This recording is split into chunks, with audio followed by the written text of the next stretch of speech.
అలా Jubilee hills లో by election వస్తా ఉన్నాయి. దాదాపుగా మైనార్టీ ఓట్ బ్యాంకింగ్ మీదనే ఇక్కడ విజయం ఖరారు అనేది ఒక వార్త మనకైతే ఉంది. అట్లా ఎలా ఉంది? మీ మైనార్టీ అంతా ఎటువైపు చూస్తా ఉన్నారు? అసలు ఏమనుకుంటా ఉన్నారు? అని క్లియర్ గా చూస్తే ఈ రోజు ఈ బౌబ్లీ హిల్స్ ఎలక్షన్ అంటే కేసీఆర్ వర్సెస్ రేవంత్ రెడ్డి ఎలక్షన్ ఇది. ఈ ఇద్దరిపై ఉండండి క్యాండిడేట్స్ కి మీరు చూడవద్దు.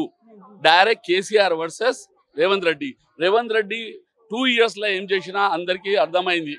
ఈ రోజు 5 months నుంచి మా మౌజం కి లేక ఎవరైనా మస్జిద్ లా పని చేస్తానో ఆల్రెడీ కేసీఆర్ 5,000 చేసిన 5 months నుంచి అది కూడా రాలే.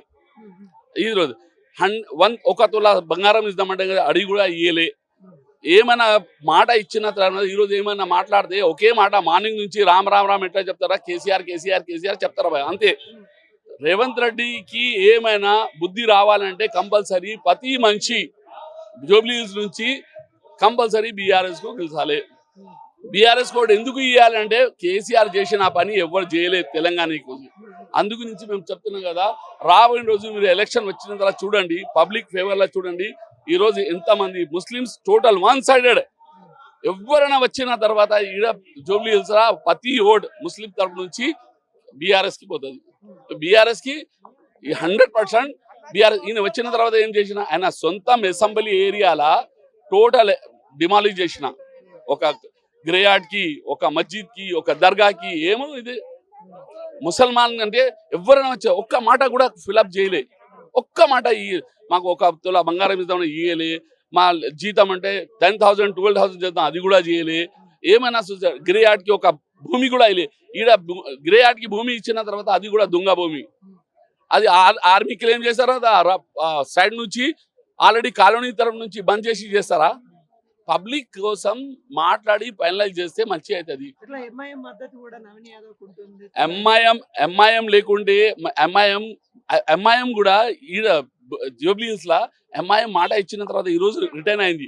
మేము కూడా ఒక క్యాండిడేట్ కి పెడదాం, ఏ అసదుద్దీన్ వేసి ఈ రోజు ఆల్రెడీ డిక్లేర్ చేసినాం, మేము కూడా ఒక క్యాండిడేట్ పెడతామంటే అయిపోయింది.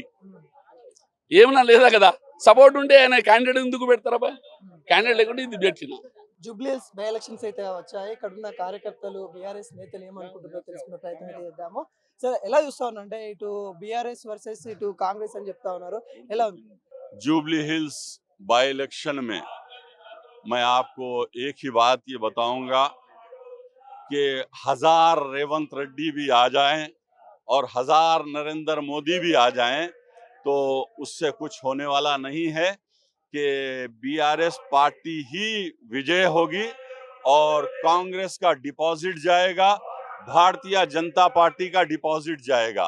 क्योंकि आज पब्लिक को जो फ्रॉड किया है रेवंत रेड्डी 22 मंथ से जो है हमको धोखा दिया जा रहा है, फरेब दिया जा रहा है और जो है कांग्रेस की हुकूमत हमें जो है 22 मंथ से मुस्लिम मिनिस्टर नहीं है कैबिनेट में और जो है रेवंत रेड्डी ने ग्रेव यार्ड पर, हमारे जो ग्रेव यार्ड हैं खबरस्तानों पर धोखा और फरेब की पॉलिटिक्स चल रहे हैं और जो है हमारे मसाजिद जो डिमोलिश हो रहे हैं, हमारे आशूर खाने डिमोलिश हो रहे हैं, हमारे छिल्ले मुबारक को डिमोलिश कर दिया गया है। कोड़ंगल में आपने देख लिया।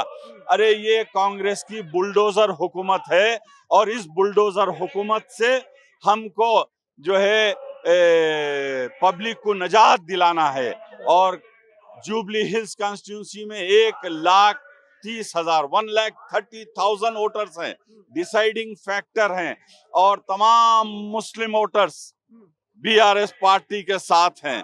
क्योंकि कलवा कुंडला चंद्रशेखर राव साहब, केसीआर साहब अपनी गवर्नमेंट में जो काम किया है 10 साल की गवर्नमेंट में, उसमें ये बता दिया है केसीआर साहब ने माइनॉरिटीज डेवलपमेंट के लिए उन्होंने 12,780 करोड़ दिया, शादी मुबारक स्कीम दिया, कल्याणा लक्ष्मी स्कीम दिया, मेडिकल कॉलेजेस, इंजीनियरिंग कॉलेजेस, वक्फ प्रॉपर्टी को सेव किया और आज केसीआर साहब ने जो है हमारे हाजियों के लिए हज कैंप लगाया, करोड़ों रुपए दिया, उर्दू लैंग्वेज को सेकंड ऑफिशियल लैंग्वेज दिया, करोड़ों रुपए दिया और वक्फ प्रॉपर्टीज को सेव करने में उन्होंने बहुत काम किया। जहांगीर पीरों की दरगाह को केसीआर साहब ने 50 करोड़ दिया। तो आज केसीआर साहब को फिर से याद कर रहे हैं। पब्लिक डिमांड है केसीआर फिर चीफ मिनिस्टर बने और केसीआर साहब चीफ मिनिस्टर बने। 14 नवंबर को आप देखेंगे सुनीता मागंडी गोपीनाथ 1 लाख वोट की मेजॉरिटी से विजय होगी और कामयाब होगी। अभी यस्टरडे हमने फेसबुक पर देखा, यही नवीन यादव ने कहा कि अगर मैं इलेक्ट हो जाऊं तो न्यू सिटी से एमआईएम को खत्म कर दूंगा।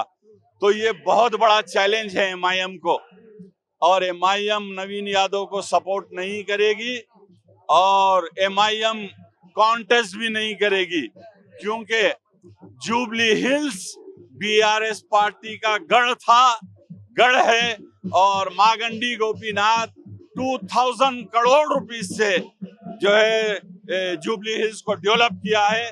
आज मैं चैलेंज करता हूं कि जुबली हिल्स के मुसलमान 100% बीआरएस पार्टी के साथ हैं।